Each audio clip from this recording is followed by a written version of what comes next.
एल्विश यादव रजत दलाल से भी ज्यादा खूंखार डाकू हुआ करते थे। वो बस्तियां सिर्फ लूटते नहीं, उन्हें टट्टियों वाला समंदर बना देते और लूट का सारा माल वो खानसार ले जाते। खानसार समंदर और पहाड़ों के बीच में एक जंगल, जैसे तुम्हारा नुन्नू, जहाँ डाकुओं के तीन कबीले थे, मन्नार कबीला, शौर्यांगा कबीला और लहसुनी लंड कबीला। सदियों तक बिना किसी चुनौती के तीनों कबीले झांट की तरह बढ़ते गए और इस जंगल को ही अपना किला बना लिया। अंग्रेजों ने पूरी दुनिया में आतंक मोद दिया, लेकिन वो खानसार पे एक बूंद नहीं मोद पाए। जब भी कोशिश की, उन्हीं की गांडों पे तलवारें चली। आजादी के बाद नए देश के सामने एक बहुत बड़ी मुसीबत गांड पटक रही थी। तीनों कबीले के सरदार दिल्ली गए, उन्होंने दुनिया के नक्शे से खानसार को मिटा दिया थूक लगा के, और चेतावनी दी कि भारत के नियम खानसार पे लागू नहीं होंगे, लेकिन खानसार के सारे नियम और कानून इंडिया पे जरूर लागू होंगे। कानून उन तक ना पहुंच सके, इसलिए उन्होंने देश के पॉलिटिकल सिस्टम को ही अपने काबू में ले लिया। लंड की गोली थी उनका हथियार, जिसका सामना कोई नहीं कर पाया। फिर खानसार का नाम तक लेने से लोगों की गांडें फटने लगी। खतरनाक शिकारियों की गांड की दम पे बना था ये कारोबार,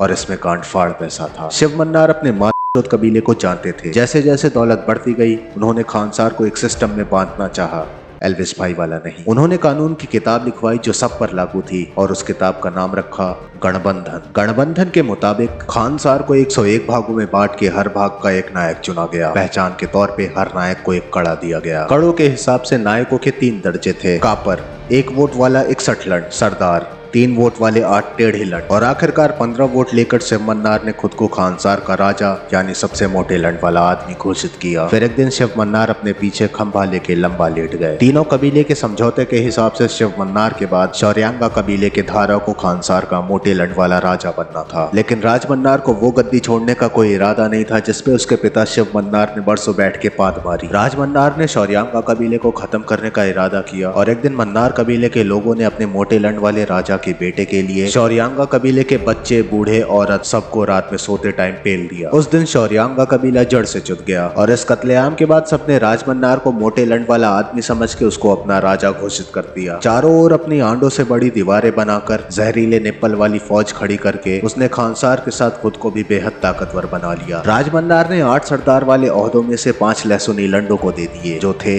ढीला ब्लाउज, घोसला, चूचा, एलची टीवी और देसी हलवाई। बाकी बचे 3 पद अपने ही परिवार में बांट दिए। रंगीला टट्टा राज मन्नार की पहली बीवी का भाई, गंडवा राज मन्नार का दामाद, रुद्रा राज मन्नार की पहली बीवी का बेटा, राधा रमा राज मन्नार की पहली बीवी की बेटी, राज मन्नार का गौरव, राज मन्नार की शान, राज मन्नार की गांड। कापर और सरदार एक दूसरे को पेलना चाहते थे, पर राज मन्नार से सबकी गांड फटती थी। जो लोग सदियों तक खून खराबा करते आए थे, वो 25 सालों तक काबू में रहे।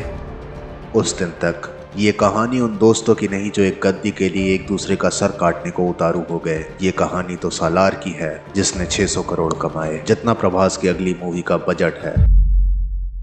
पिक्चर तो खत्म हो गई और हम सबको सस्पेंस के नाम पे चूतिया बना गए। खैर, ऐसे ही मजेदार मूवीज की स्टोरी सुनने के लिए हमें सब्सक्राइब करें और कमेंट में गालियों के साथ हमें अगली वीडियो का आइडिया भी देने की कोशिश करें। धन्यवाद।